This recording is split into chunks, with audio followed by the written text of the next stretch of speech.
YouTube? How y'all doing? How y'all doing, YouTube? It's so good to have you back with Tuesdays with TeamTate. My name is Maisha Tate. And my name is Greg Tate. And we're happy you joined us today. Listen, if you like the content, hopefully you've been watching our videos. Every week we're putting out a new video of ministry where we talk about subjects and we try to keep it raw and real and relevant. So we're glad you tuned in today because you're going to have a good show today. But first off, Greg, you have some stuff you want to talk about and introduce what we're talking about today? Yeah, if you already like what you're seeing, man, hit the subscribe button, hit the share button. And you know what? We like feedback, so go ahead and hit that comment button as we're going along. Listen, today's topic matter is simply called grudges. Grudges. Grudges. You know, in the body of God, and just not even in the church setting, even just people. It breaks my heart. I know it breaks your heart that we'll hear these stories where I haven't talked to so-and-so in 10 years. Yeah. I haven't talked to my family member in X amount of years. Because they're holding on to grudges. And, you know, it breaks our heart. But it also, you know what, more than that is you're hindering your own self. Yeah. You're hindering yourself from being free. You're hindering yourself to things that experience life in its full because you're harvesting and holding on to a grudge that it shouldn't be there because whatever the situation is that you're just holding on to it for far too long. Yeah, and those are some examples of holding a grudge. Sometimes there's not an outward expression like maybe ignoring or not talking to somebody, but maybe you've been holding a grudge you're not even aware of. You know, with yourself, with your husband, with your wife, with your, you know, somebody at work, somebody who hurt you way back in elementary school. You know, grudges tend to hang on a long time. So it doesn't have to just be somebody that you're thinking of right now or connected to something that you're going through right now. It could be connected to something way in your past, where you're holding on to an incident or something that happened where you took offense, you know, and developed a grudge. Because some of the things people put us through is really hurtful. And we're basing this out of Matthew chapter 6, and I'm reading from the New King James Version. Remember Matthew chapter 6, verse 14 and 15. And it says this, "For if you forgive men their trespasses, your heavenly Father will also forgive you. But if you do not forgive men their trespasses, neither will your Father forgive your trespasses." Yeah. So we're seeing it in Jesus' words, Maisha, that he's laying it out. He's teaching, like, listen, if you forgive, you know, your Father will forgive you. It's just simple as that. If you don't forgive, then your Father says, nope, I ain't forgiving you either. And we're seeing that, you know, that's the only condition on grace, as you love to quote, and such a strong quote. That's the only condition of grace is forgiveness. Yeah, if you receive it freely, give it freely. Because all of us don't deserve grace, you None know. of us do. And so God, it's amazing to me that Jesus, when he was hanging on the cross in complete and total agony and pain and suffering at the pinnacle of his suffering, cried out and said, "Father, forgive them, for they know not what they do." So he prayed a prayer of forgiveness for us, for the pain that we were causing him in that very moment. He's our example. Right, exactly. You know, and that takes a lot of Jesus. I'm not always good at this, you know, because pain hurts. And sometimes we get a payoff from being the one who had the incident inflicted upon us. Absolutely. So we like to have that over somebody, like, you hurt me. You know what I'm saying? Because we get golden ticket. Yeah, it makes us feel good to know that we're on the side of we didn't do the wrong, they did. Right. You know, there's some kind of self-righteous payoff there. But you know what? Jesus is our example, and I've noticed that when I forgive quicker, I feel better quicker. I'm released from it quicker. The longer you hang on to something, the longer it's going to live in you. Something that I am working with Jesus with. Because I don't know what it is. I don't know if it's the feeling that I need to be right, or the feeling that I'm not wrong, or the feeling that, you know, hey, I just don't want my side to be heard. And sometimes I'll hold on to something longer than I should have. And, you know, sometimes it can cost you something. Sometimes it can cost you time, most of all, because that's something that you can never get back. Yeah. It can cost you a situation. It can it can cause some harm. Yeah. But here's the beautiful part: it's never too late. Yeah. That is the beautiful part. That's the beautiful part. It's never too late. Yeah. And Jesus' loving arms are always outstretched, and He can always help you. He can always, mend where that part is hurting, because that's what it is. It's hurt. Well, you're saying it's never too late, but unfortunately, there is a timeline on it because we're not promised tomorrow. True. Life is short. People are dying, and that's one of the reasons why it's a good reason to make it a priority to forgive people. The coronavirus and the pandemic that we're going through globally has made us more aware of how short life can be. Mm-hmm. So many of us are experiencing so much grief, and our hearts and prayers go out to each and every one of you. And when that person is gone, sometimes, it's too late to have told that person. Well, you can do the internal work still, which is good, but it's hurtful when that person's not there to receive it, in person. So I believe there's an urgency on forgiveness. Now that doesn't mean that you can conjure it up or, rush it. Let it be free from your heart. Let it be real. Let it be something that you're led by God to do. But I'm saying that I believe that it's best to do it as soon as you can, because we're just not promised tomorrow. Absolutely. I couldn't agree more. Yeah.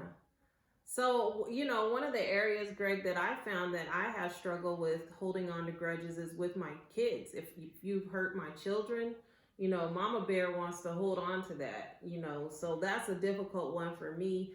And sometimes I think I've forgiven somebody for something, and then they come around, or someone makes mention of them, and then that thing just springs right up, and then I realize, okay, I haven't forgiven that person. I need to go back and do some work on that, because some stuff takes longer. Every now and then there's some real deep hurt that it's going to take you some time, and give yourself that grace. Right. Absolutely. I think one of mine is betrayal. Mm-hmm. I'm such a stickler that I've been taught that a man is about his word. Yeah. And his word is his bond. Yeah. So I feel that once you've broken that trust with me, Mm-hmm. it is very difficult to get that back. Yeah. And I hold that, and I literally mentally put it in my file cabinet, and I have a difficult time moving forward with that person. Yeah. And it is, just be real, it is a grudge, because in the back of my mind, all right, I know this person did me wrong, they did me dirty, and I'm unwilling to move forward with them. Yeah. And so that's one of my things, is the betrayal or the mistrust, or you're just simply not doing what you said you were going to do. And it's very difficult for me to move forward or to see or view this person in a different way, because I automatically put up a grudge, and then with that grudge, I see them through a lens of hurt.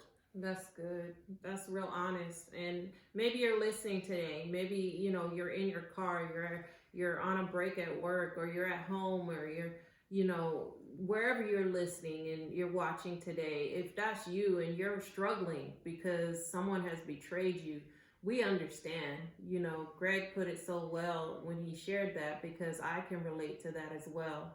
It's really hurtful when someone betrays you. It's only betrayal when that person is extremely close to you. Mm-hmm. Everybody's not a Judas. You have to be Jesus's friend to be Judas.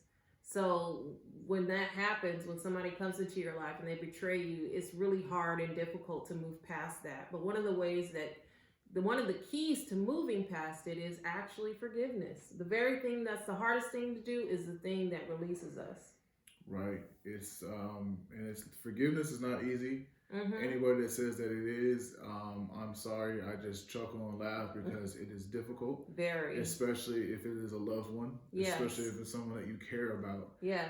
It is difficult to do, but yes. it is possible. Yes. It seems impossible, but it is possible. Yes. And don't let anybody don't anybody rush you into something, and that if you're not feeling, like Maisha said, don't conjure it up if you're not there. That's right. Jesus, his shoulders are big enough to say, you know what, God, I'm not there right now. Yeah. You're going to have to take this from me. Yes. You're going to have to take this anger from me. Yes. You're going to have to take this resentment from me, because Yes. right now, every time I think or look at this person, anger rises up. Yes. And you know what? God will gradually, he works in mysterious ways. He can take away right away, or he can just gradually help you take a little bit off at a time. Yes. And then before you know it, you're like, you know what? I'm not even feeling those feelings anymore. Yeah, so good, Greg.